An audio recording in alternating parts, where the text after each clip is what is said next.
So today on Welcome to the Family, I'm going to show you how to clean out an air filter on a window AC unit. Generally, you can either have them where they pop off from the sides and then you can pull the air filter out.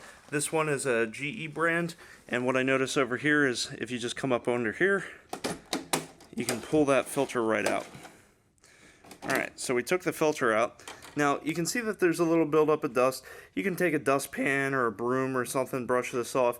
I'm just going to use a paper towel. That's fine as well. It's just really to get this dust off. So we just don't want to have a lot of buildup because that's going to make your air conditioner run harder and use more energy, and it'll be less efficient. You won't get as much cold air. So I'm just going to brush this off into a trash can.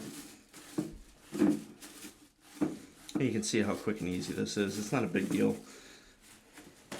I like to do it where it's dry. If you get it wet, then it just clumps up a lot. It makes more of a mess.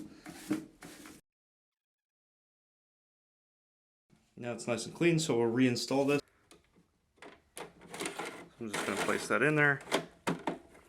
Make sure everything snaps together. And we're good. That's how you clean out your air filter for your window AC unit. So hopefully that helped. If it did, please subscribe. You'll have a lot more useful content on this channel.